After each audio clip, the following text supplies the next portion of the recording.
ایک عورت کے 4 بیٹے ہیں، اس نے اپنی زمین جائیداد میں سے 2 بیٹوں کو دیا ہے، 2 کو نہیں دیا، تو یہ سیدھا جہنم والوں کا کام ہے۔ ایک آدمی حضور پاک کی خدمت میں آیا، اس نے کہا کہ یا رسول اللہ صلی اللہ علیہ وسلم، میرا یہ باغ جو ہے نا، میرا ایک بیٹا بڑا فرما بردار ہے، ہر وقت میری خدمت میں رہتا ہے، یہ میں اس کو دینا چاہتا ہوں، اور میں نے اسی جیسا ہدیہ باقی اولاد کو دیا ہے۔ انہوں نے کہا جی باقی کو تو نہیں دیا۔ انہوں نے لا اشد ظلم ہے، اور میں ظلم پہ کبھی گواہ نہیں ہوں، تو جب تک ان کو حصہ نہیں دے گی یہ ظلم ہے۔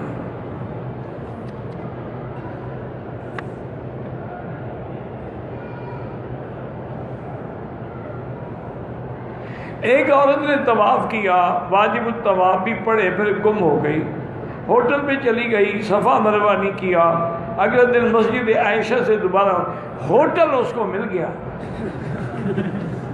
صفا مروہ نہیں ملا۔ ایک بکری دم ادا کرو، کبھی نہیں بھولے گی انشاءاللہ۔ وہ تو دوسرا عمرہ ہے جو مسجد عائشہ نے کیا، پہلے میں تو اس نے صفا چھوڑ دی ہے نا۔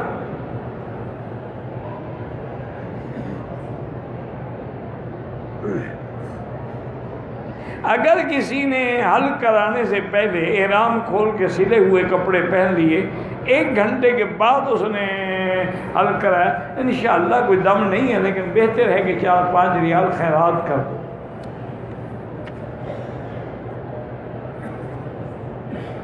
کہتے تھے کہ مسجد الحرام کے اور مسجد نبوی کے حدود کہاں تک ہیں لکھے ہوئے ہیں، جا کے پڑھ لو، سارے کام میرے ذمہ تو نہیں ہے نا۔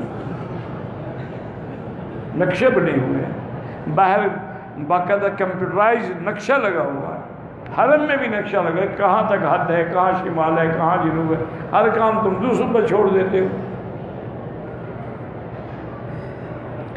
اگر حالت احرام میں وضو کرتے وقت، داڑھی دھونے کے وقت بال گر جائیں، کوئی حد نہیں ہوتا، کچھ نہیں ہوتا، کوئی صدقہ نہیں ہے۔ ایک بات یاد رکھو، بال کٹانا منع ہے، منڈانا منع ہے، توڑنا منع ہے، جو گر جائے وہ تو مردہ بال ہوتا ہے، زندہ بال کبھی نہیں گرتا۔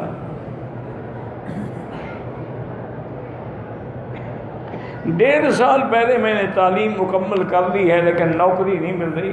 میرے بھائی، میرے بیٹے، یہ مسئلہ ساری دنیا کو درپیش ہے۔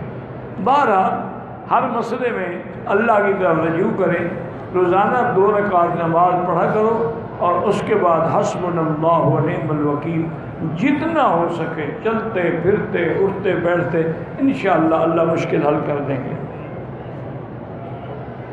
کہتے جی کہ حرم مکی اور مدنی میں نمازوں کے درمیان میں صفوں کا فاصلہ رہتا ہے، تم کوشش کرو نا صفوں کا فاصلہ کم کرنے کی۔ وہ تو کہتے ہیں امام سووا استووا سد الخلل تراصوا، وہ تو کہہ رہے ہیں، وہ تو اپنا حق ادا کر چکے، اب تمہارے ذمہ ہے پکڑ کے آگے لے جاؤ لوگوں کو۔